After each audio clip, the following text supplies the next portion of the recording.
Hello, guys. Good evening. It's the one and only African superstar. It's Friday. And for those of you guys that don't know, Friday is my chilling night. So I had to do this live stream a little bit earlier than I normally do. And I want to talk about this topic, which is the future is looking very bleak for Black American children. Yes. So a good gauge of how um, our future looks like in a particular place has a lot to do with the children. You can always gauge at the children because they are the future generations. We're growing, we're getting older, and obviously we won't be here forever and ever. So I actually was made aware of some really disturbing information, and I want to pass that along to you. So the statistic was sent to me today, and it says, Black students are less likely to do well on standardized tests, more likely to get lower grades, and less likely to go to college than their white peers.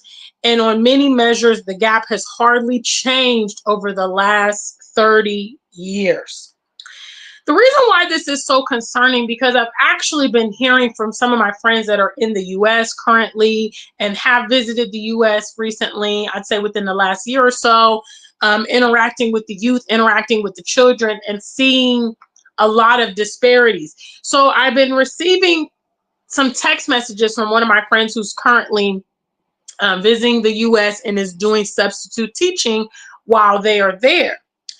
And I'm going to share with you what they're telling me from their experience. Now, I also want to say my tour partner, Mr. Taye Uhuru, spent several months in the US last year in Memphis, also doing substitute teaching. And he was talking about his interactions, which are very, very similar to what I received. Big shout out to the African Superstar family, guys. Please make your presence be known in the chat room. Yes, this is an early live stream because, as you can see, I'm going out immediately after this live stream. Hello.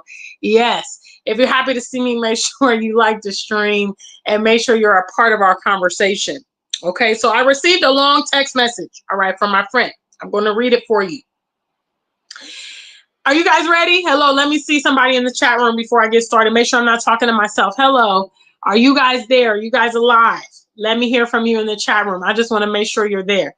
Big shout out to the African Superstar family. Today we're talking about the situation of Black American children in the US. Africa is definitely the future, and the lack of focus on our youth in the Western world is also contributing to their continued failure. Yes. Malcolm X told us back in the 60s that we were fools to let our enemies educate our children, and we are still fools for letting our enemies educate our children. And there's no surprise to why they are failing and not doing well in life.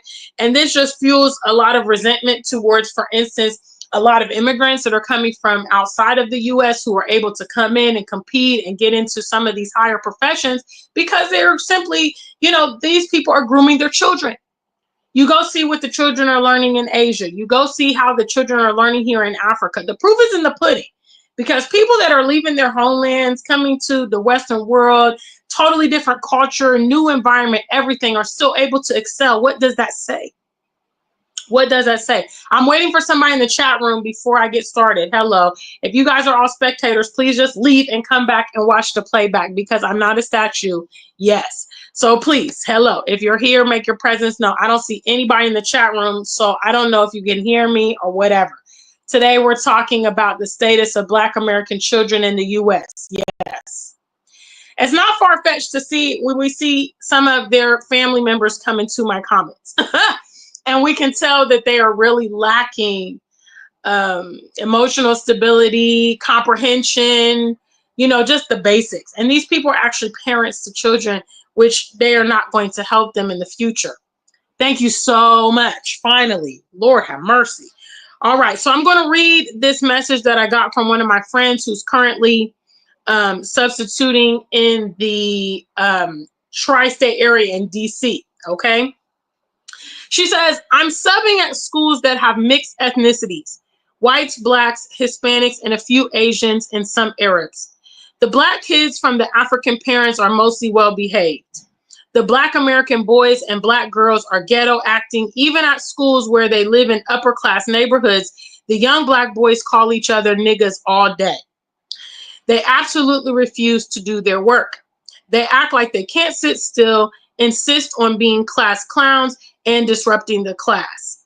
The Latino boys are next, but not quite as bad as the Black boys. But maybe I just care about the Black boys more, and that's why it seems worse to me. But the Hispanic boys don't seem interested in education either. The Latino girls and white girls actually try to do their work and sit quietly. Most of the white boys do their work, but you have a few that are unruly. No problem at all from any Asian or Arab kid in the school I've been to. All the Black boys are convinced that they are going to the NBA. I have never in my life experienced so many children who disrespect adults. Like they do not care what you say and they will refuse to take instruction. Then I got another message yesterday. All right. Well, that message was yesterday. There, I got another message today. Okay. That's why I decided to talk about this topic because it's a real issue, you know, and when we look at the future of our people, we have to take in consideration the youth. You know, we sit here and we talk on YouTube and these are great discussions, but what exactly are we passing on to the younger people? Are we actually reaching back to educate them and lift them up is the question. So today she sends me this message. Today I'm in pre-K class for development delayed kids, all on the spectrum. Quite a few nonverbals and still in diapers all the way to 4 years old. All Black and Hispanic boys. One little Black girl that looks like she may be mixed. I'm trying to tell folks, but Negroes are claiming, she's talking about the comments of RFJ Jr. She says, I'm suspicious of those vaccines, but Negroes claim that he's racist for saying Black children should not be given vaccinations on the same schedule as white kids. And like I said, the statistics that I received in my email box says that Black students are less likely to do well on standardized tests, more likely to get lower grades, and less likely to go to college than their white peers. And on many measures, the gap has hardly changed over the last 30 years. What exactly does this mean when we start translating this? What's up, Nurse Hodge? I see you there. Thank you so much for stopping by. Yes, family, yes. I want to talk about the future of Black Americans because, you see, future is not mystery, okay? Future is not by chance. Future is strategically planned. All right. And that's how we can gauge. You know, I've talked about some very challenging topics on this channel, such as Black Americans are going to eliminate themselves and that we are going to, you know, become extinct. Why do I make such statements? It's because of the current situation and also the lack of preparation of the future. Okay. Our children are not prepared to compete in this world. Okay. Our children are not coming comprehensive with their mental, you know, their psychological abilities intact, identity, confidence, you know, things like this.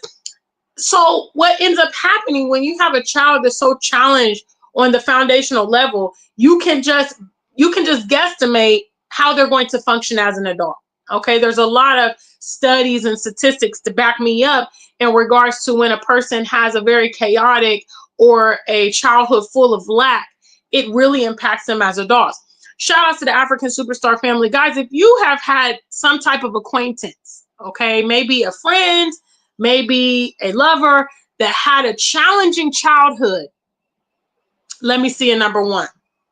Okay, if you have ever interacted with someone that had a challenging childhood, or maybe even it's you, let me see a number one. The reality is that shapes your whole world, your whole outlook, and it makes a lot of our people dysfunctional. So what my friend is telling me is that she's substitute teaching. Okay, she's been going around to different schools, interacting with a lot of different type of children and seeing some of these repetitive themes. What are some of the repetitive themes she's seeing? She's seeing that the young Black boys are not focused in school. She sees that they have aspirations of becoming athletes, okay, and they're not focused on their academics at all.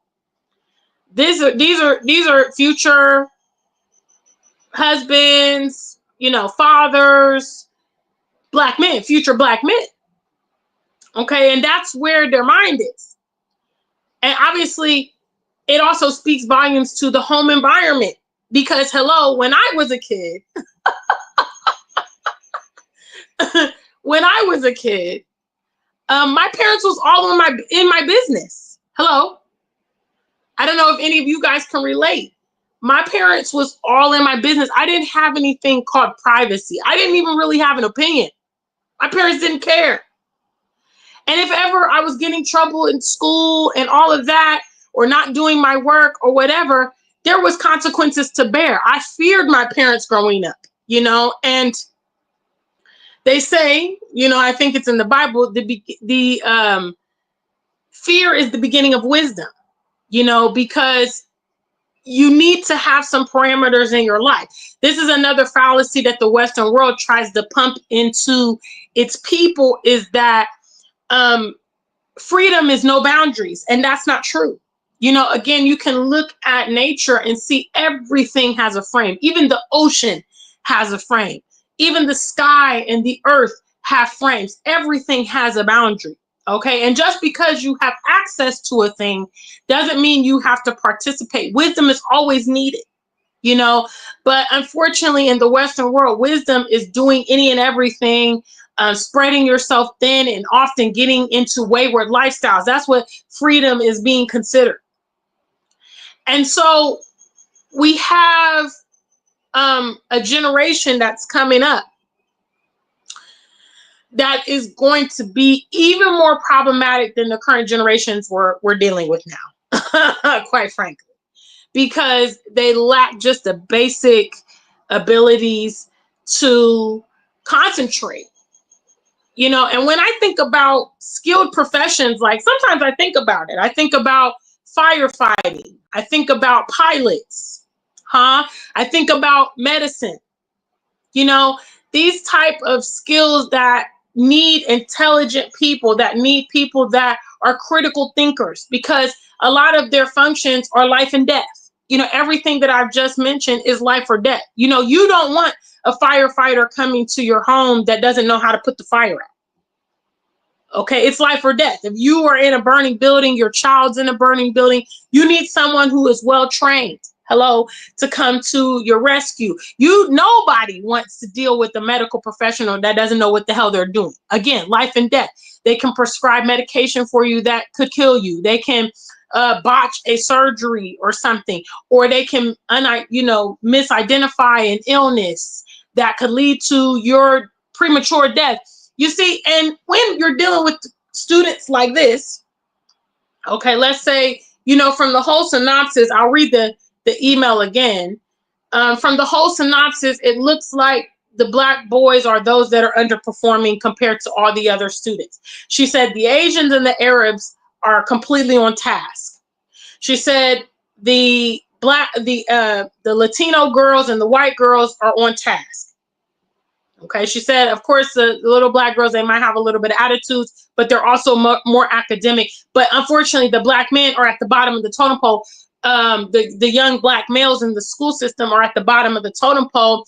And we also see this reflected by the fact that Black American women are graduating more than their male counterparts, okay, in postgraduate degrees and professional disciplines and things like that. So you see, the grooming for chaos starts very early, because when those young boys and girls grow up and become adults, okay, obviously the ladies will be looking for husbands, right?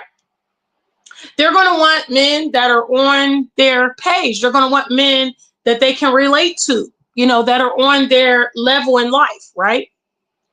Unfortunately, the path that a lot of young Black American males are taking is not going to put them on the equal playing field with their counterparts. So we already start the disparity right then and there.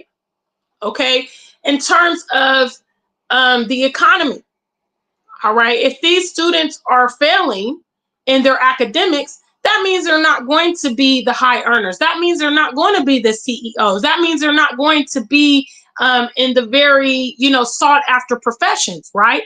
That means they're going to be what? Hello? Working class, perhaps in poverty even.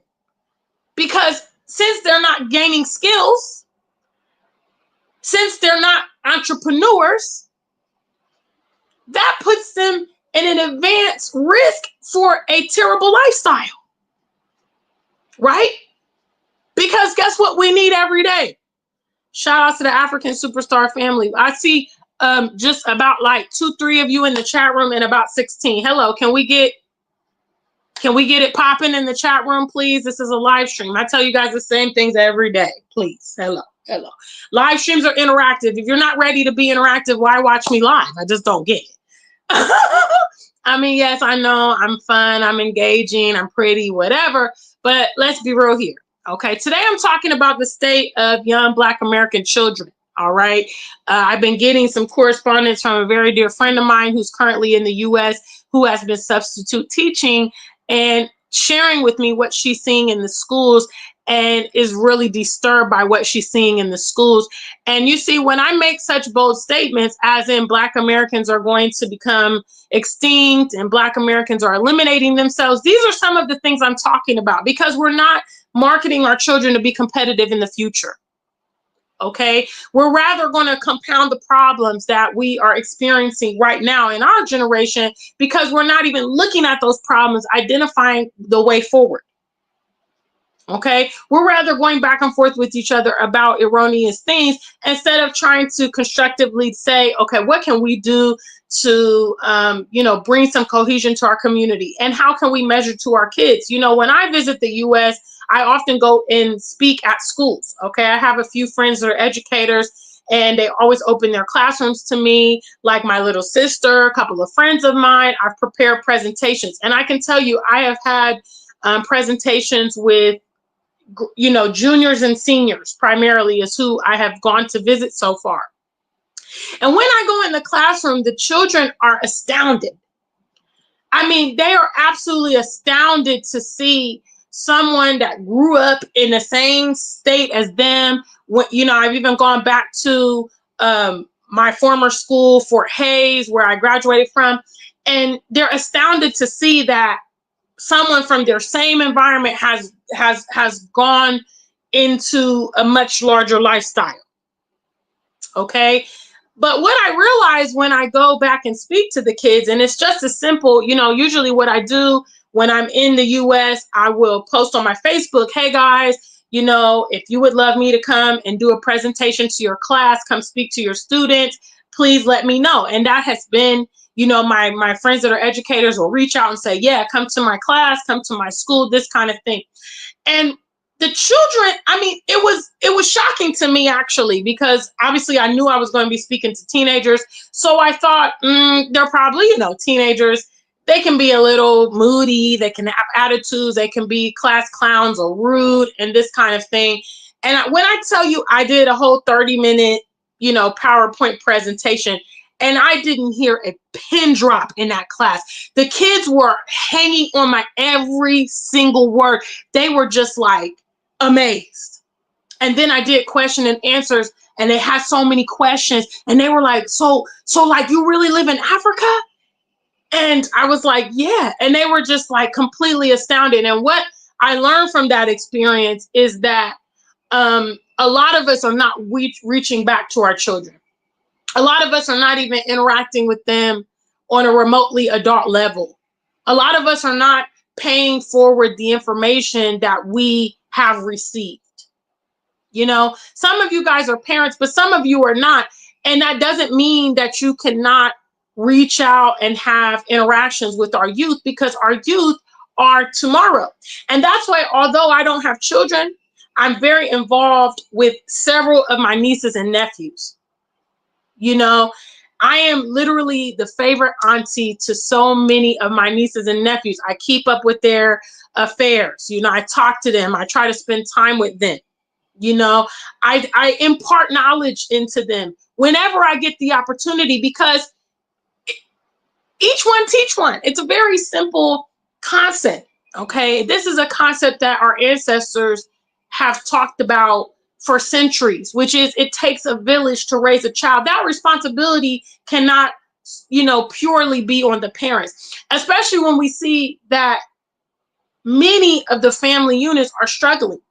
Okay, we see that there's so much deficits in our community. And what's another detrimental aspect of the Western world is people don't care. People see children going through, difficult situations. People see their peers going through difficult situations, and they literally do not care. And obviously, I know that the needs outweigh perhaps what you are able to offer, but you are able to offer something. You know, the crisis going on with our young Black males requires Black men to step in, to mentor, to take them under the wings, to have a conversation, to spend time, to be present. Certainly, if you have children, certainly that should be a priority. And I know it can be challenging because of some of the adult relationships involved and things like that. But when we look at the bigger picture of what all of this means, this is our people. This is our lineage. If we don't care, nobody's going to care. Hello. Big shout out to the African superstar family. No, I do not. I come from Ohio in the US. So I did not grow up in the South. I have not even really spent extensive time. I've just briefly traveled through the South, but I haven't really, spent any semblance of time there. Yes. Big shout out to the African superstar family. So let me recap this message that I got my friend who is substitute teaching currently in the DMV, the DC, Virginia area. She says, so I got this message yesterday. There was one message, then there was another one I received this morning. She said, I'm subbing at schools that have mixed ethnicities, whites, Blacks, Hispanics, a few Asians, and some Arabs. The Black kids from the African parents are mostly well behaved. The Black American boys and Black girls are ghetto acting, even at schools where they live in upper class neighborhoods. The young Black boys call each other the N-word all day and refuse to do their work. They act like they can't sit still and insist on being class clowns and disrupting the class. The Latino boys are next, but not quite as bad as the Black boys, but maybe I just care about the Black boys more, and that's why it seems worse to me. But the Hispanic boys don't seem interested in education either. The Latino girls and white girls actually try to do their work and sit quietly. Most of the white boys do their work, but we have a few that are unruly. No problem at all from any Asian or Arab kid in the school I've been to. All the Black boys are convinced they're going to the NBA. I have never in my life experienced so many children who do not respect adults. They do not care what you say or tell them, and they will refuse. Then got another message this morning. Today, I'm in pre-K class for development delayed kids, all on the spectrum. Okay, so autistic. Quite a few nonverbals and still in diapers all the way to 4 years old. All Black and Hispanic boys. Okay.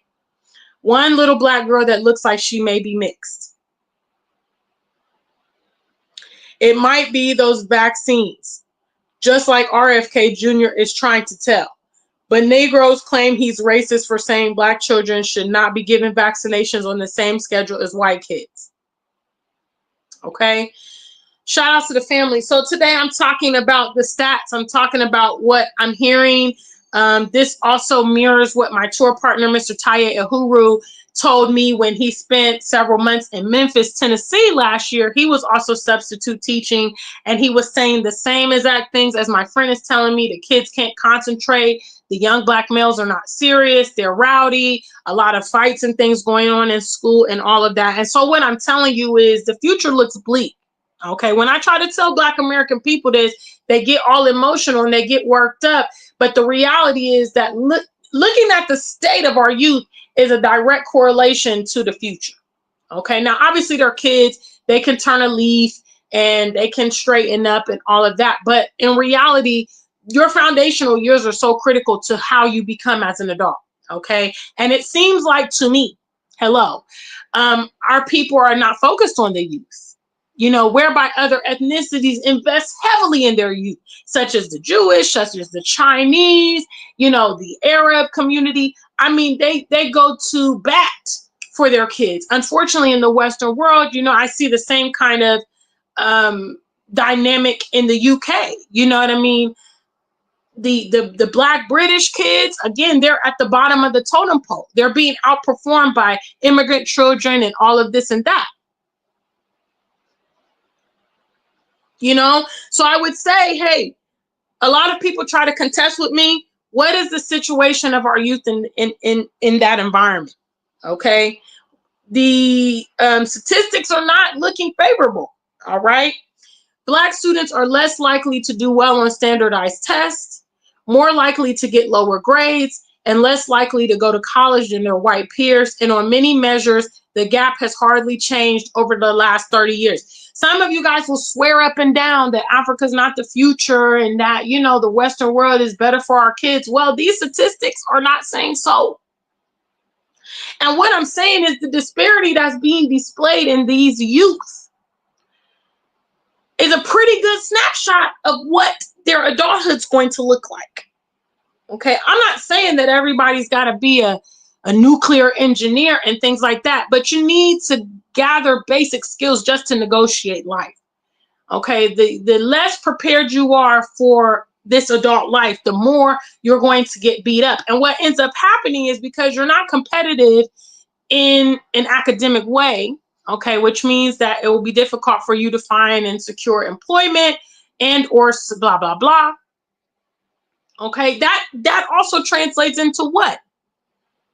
What do they call it? The school to prison pipeline? Huh? Because, you know, you need money to live. You need something to generate income. If you can't do it in a legit way, or you're not an entrepreneur or something like that, you don't have skills, it often will, you know, send you into a life of crime or illegal activities to get by, to manage, right? Big shout out to the African Superstar family. Let me check out some of these comments in the chat room. Thank you to those of you guys that are on code. Yes, for those of you guys that are watching that still don't know what it means, hello. It means when you come to see me on live streams, you engage, you're a part of the conversation. You can let me know where you're watching us from, greet the chat room, greet me. You can support the topic if you have anything to contribute, or if you enjoy our content here, you can send tangible support. Big shout out to the African Superstar family. Brags to Africa, I see you there. Thank you so much. Nurse Hodge, thank you so much for the love and support. My first trivia question was, if you know people that have had challenging home environments, okay, you've met them as adults, perhaps friends, perhaps lovers, you know how difficult it is for them to function. You know, some of them, they're having emotional problems. They're having anxiety. They're having a lot of trust issues or fear, and it is hindering them in their adult life. Okay. And then when you talk to them, they'll tell you about their upbringing. You know, I was molested. I was neglected. I was in foster homes. You know, my parents were abusive. This, that, this, that, this, that. You know, and that's why the foundational years are so critical. Why do I not have a lot of hangups that a lot of my peers do? I attribute it to my home environment, and I'm so blessed and I'm so grateful. My parents wanted me. Okay, my parents tried for children, and when their children came along, they treated us as if we were literal gifts from God. Okay, we didn't come into any of this hardship, you know, and I have the opportunity still. My dad is no more, but I had the opportunity, you know, I had a conversation with my mom the other day, and I told her, I said, Mom, you know, thank you. You know, thank you for allowing me to be a child. Thank you for being a mature, responsible parent. Thank you for protecting me. You know, the things that are going on in the world today, as a child, I was completely oblivious because my parents were shields over me. You know, and my parents, like your parents, aren't perfect people, but their children were a priority to them, you know, so they made sure we always had and we always were taken care of. And that is why I am a woman that I am today. You know, I know that because I didn't have to worry about adult concepts in my youth. I was able to focus on school, and I was able to, you know, grow at a decent pace, and I was able to come into my own without having to worry about a lot of those crises. Okay, so that was the first trivia question. Big shout out to the African superstar family, everybody who's in the chat room on code contributing to our topic. Okay, the future looks bleak for Black American children, unfortunately. You know, I know a lot of people will say that, hey, it's the place to be and all of that, but the statistics are not in our favor. You know, what our peers are saying that are actually interacting with children, the young people, is scary. You know, and these are the future adults. All right. Nurse Hodge says, I'm a pediatrics nurse. I am concerned for some of the Black children. So Nurse Hodge is obviously dealing with children at the pediatric level. She's dealing with newborns and small children and toddlers and all of that. She's also saying she's concerned, you know. Big shout out to Nurse Hodge. Wardrum, thank you for being on code. I see you there. Yes. Nurse Hodge says we need to find solutions for our Black children. That's what a lot of you weirdos in the comments should be doing. Hello. You have time to come and be talking to me about this and that. What about the kids? What about the kids? Hello. That's what I want to know. Yes, yes, yes, yes, yes. Wardrum says the younger generation's kids are out of control. Mufasa says it's not the vaccines, it's the homes. The homes don't have fathers in them. I believe it's a combination of both. Okay, because for instance, I know when I was born back in 1983, I think they probably had about less than 10 mandatory vaccines. I remember I had a screenshot of what they used to administer to children in the 80s versus what they are currently administering. They are currently administering dozens of vaccines to these children.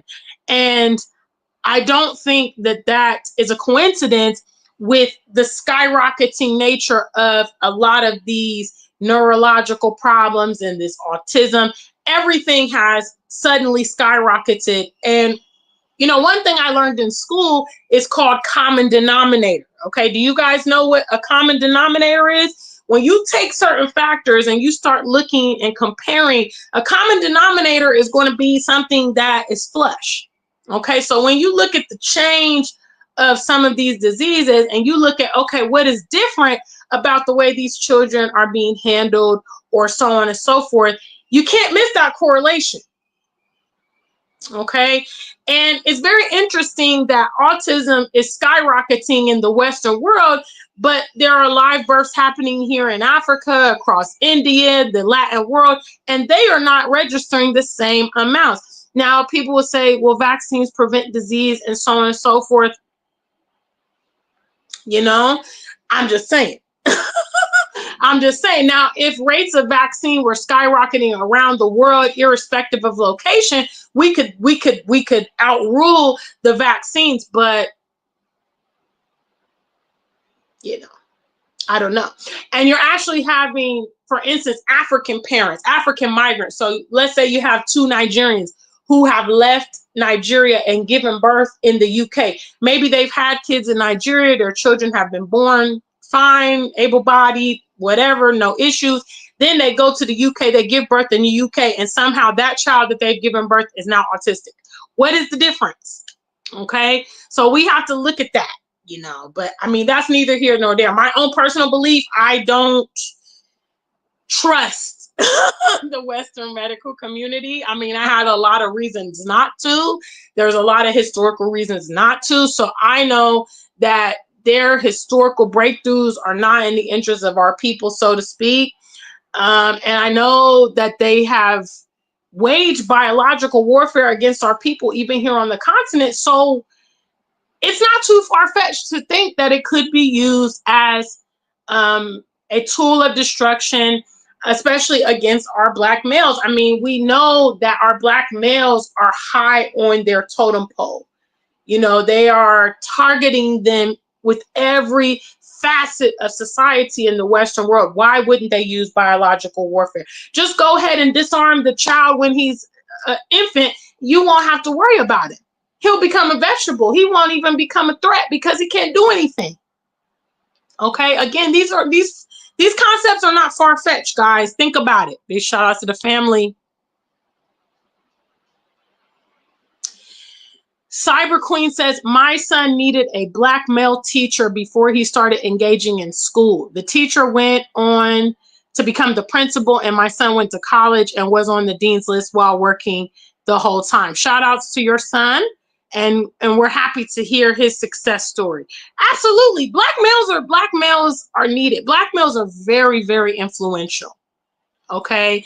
Certainly they are needed in their children's lives, but they are just needed to function successfully in society. They become role models to so many people. And just like Cyber Queen is talking about, that black male teacher made the difference in her own son's life.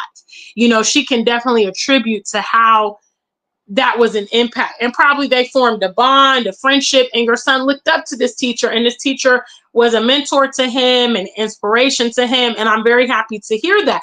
Obviously, if more black males would rise up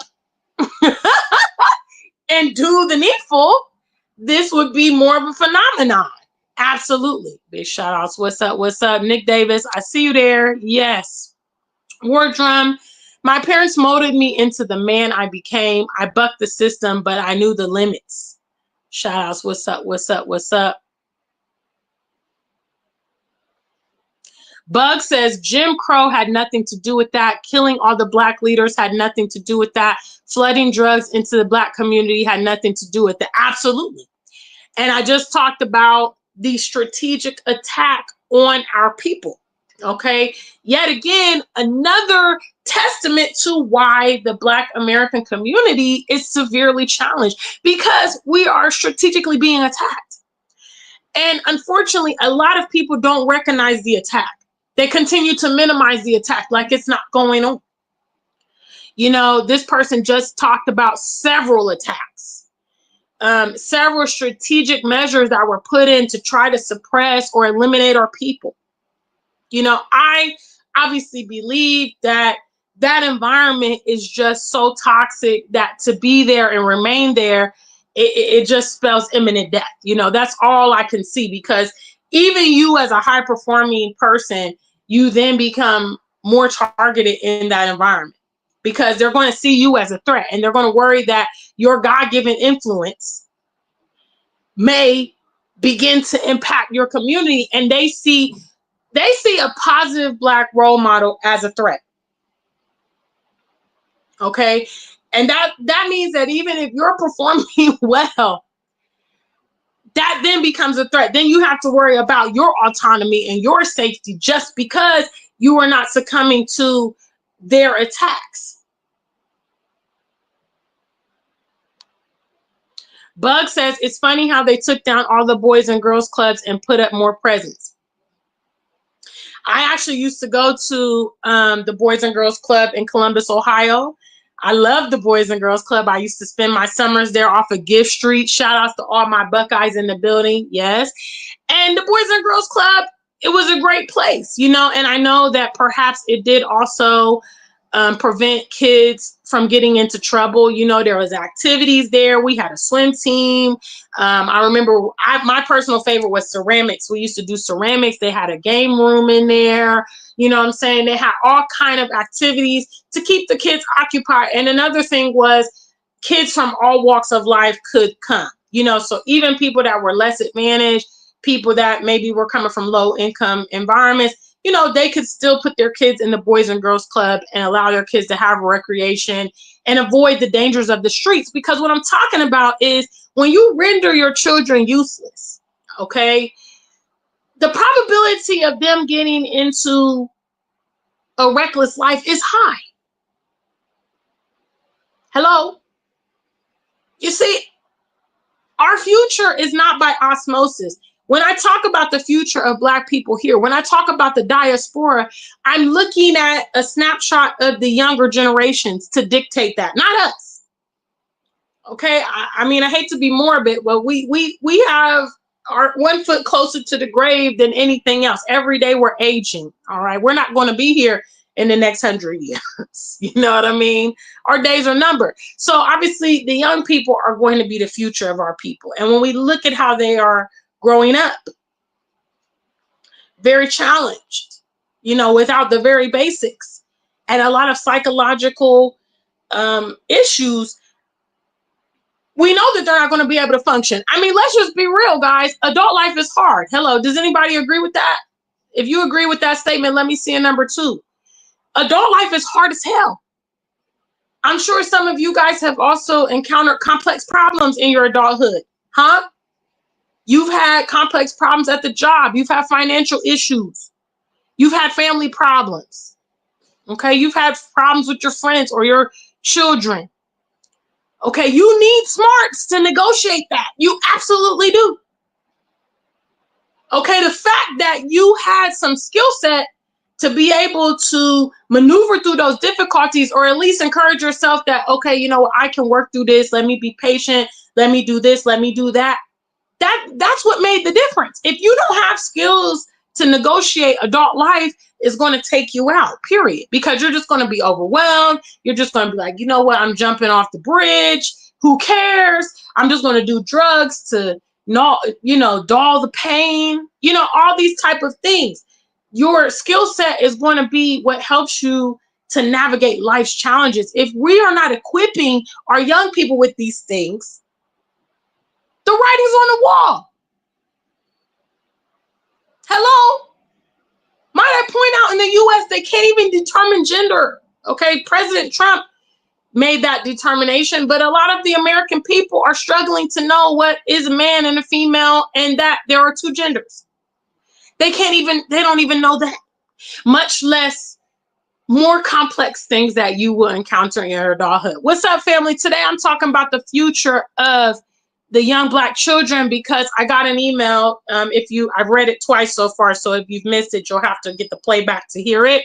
But yes, I have a friend who's currently substitute teaching in the DMV, the Washington, D.C. area, and letting me know what she's seeing in various schools. She's been doing it now for about a month or so, and every day she's been going to different schools and interacting with the kids. You know, also my child, you know, my baby sister is a teacher. Also, Mr. Taye Uhuru spent some time in Memphis, Tennessee last year, substitute teaching with the youth. So I've been hearing a lot of this, all right? What's actually going on the ground with our young people, and it's looking pretty bleak. GBL says, those welcoming forget that, is this France? I don't know. Sorry, I don't know that flag. My bad. I only know the African flag. I'm sorry. Those welcoming forget had put an end to the CV-19 pandemic. West Africa, we're saying unvaxxed. Okay. Black Avelli, big shout outs to you. Yes, I used to go to the Boys and Girls Club. Bug says, I learned how to swim at the Boys and Girls Club. I mean, the Boys and Girls Club was so lit. TAQ123, thanks to the family that's in the chat room. I just want to thank you. Yes, because you guys make it easier to have a conversation during live streams. Yes, when there's comments in there for me to read, it's so much helpful. I know we have a lot of spies, and I hope some of what I'm saying going into your brain. Hello, please, before you try to slide in my chat room, what are you doing to talk and minister to the children? Because that's what you need to do. That's what we need to do. Let's see, who was it that said, Nurse Hodge said, we need to find solutions for our Black children. Huh? Okay, it's Russia. My bad, guys. I'm sorry. Listen, I have a coconut brain nowadays. Hello. I don't know. I only know Africa now. The deconstruction of this BS, I'm doing it so good, I don't even know what the hell's going on. My bad. I probably should know Russia's flag, but I don't. So thank you guys for reminding me.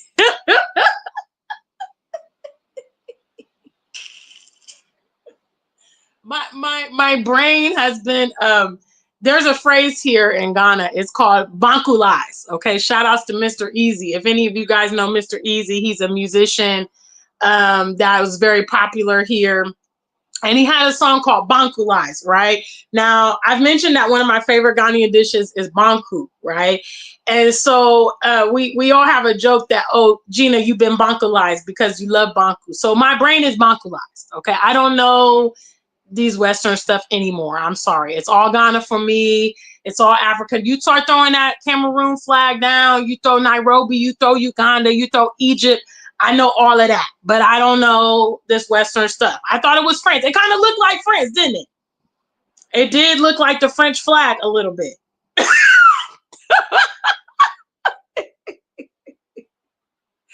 Big shout outs to Kamala's heiress. Hello, hello, hello. I see you, family. I don't know. Listen, I'm going to just let y'all be having that conversation about Russia because I have no idea what y'all are talking about. My bad. I'm so sorry. My brain has been bonkalized. Shout outs to the family. But back to the topic. It's concerning. I say if you guys, you have a future in America, you think you do, then you should start diverting your attention to the youth there. Obviously, I live in Ghana. I make music for the youth here. Hello. Yes, I have a lot of fans here in Ghana. Big shout outs to the family. Big shout outs to my Ghana folk. They love the African superstar. Hello. I've made hit songs like Ghana is Good for Me, Sunday Born, Ghana Roll Call. The kids love it. Trust me. I recently had a show in Kumasi in January, and me and the headline act, Mr. Raza Makwatia, we went and walked the streets. And there were some young kids there, and they saw me, and they're like, "Oh my God, African superstar, I love you!" And I was like, "Oh." We took some selfies. Yeah, you know what I'm saying. I am interactive with the youth. Are you? Hello. And to some of my, African travelers, think about going and speaking to the kids when you go back to America. Like I said, when I get to the US, I just go on my Facebook and say, "Hey guys, any of my friends that are educators, I'm happy to come to your school and do a presentation and speak." And I do it for free. I mean, obviously you can give me a donation if you want to, but I'm just giving back because a lot of people in the Western world, they don't know about international opportunities, especially people that don't look like us. Okay. And so it's imperative that we pass the knowledge back. Because having that conversation with a 16-year-old, an 18-year-old, it can make the whole difference. I remember having interactions with adults when I was young and how that imprinted me. Big shout outs to homie. I see you there from North Carolina. Yes. And now we are the new generation of adults, and we need to reach back to the youth because we can have a profound impact or influence over them. Yes, family.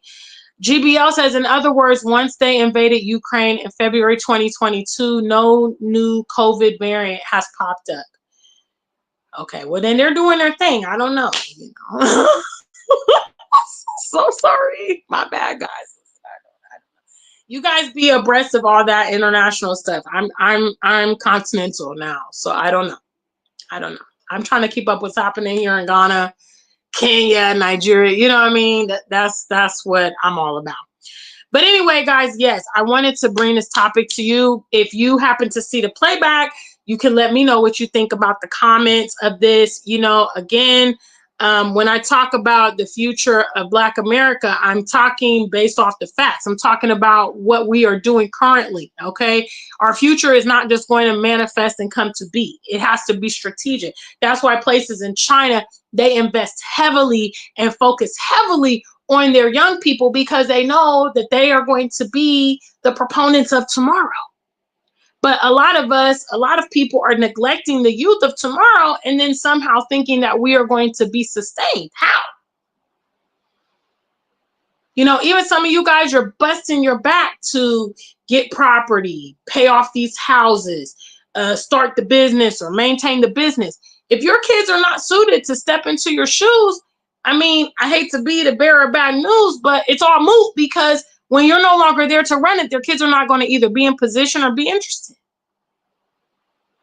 A lot of these foreigners that have these generational businesses and stuff, they start integrating their child into the business functions when they're young and make it clear to their children their wishes for their children to carry on. Okay, again, planning. It's not by osmosis. So a big shout out to the African Superstar family. I hope this message was good to you. Thank you for everybody coming by and seeing me. Please make sure you like the stream. And if you love my content, hello, just go ahead and subscribe so you don't have to go and look for me in the search bar every day. Hello. I hope you guys enjoy your Friday night, your weekend. Yes, because I'm on my way out immediately following this live stream. Yes. So big shout out to the African Superstar family, guys. Please check out my most recent tune called Boom Boom. It's here on the channel, the official audio. Also, I have an upcoming tour October 19th through the 26th. If you guys want to come see me in person here in Ghana, come on my tour. Come on my tour. Or if you're interested in coming at a different time, a bespoke tour, I also customize tour packages for you. You can reach out to African Superstar, African with a K, scrolling across the bottom here, africansuperstar@gmail.com. Okay? Until we meet again, stay black and true. If you ain't black, just stay true.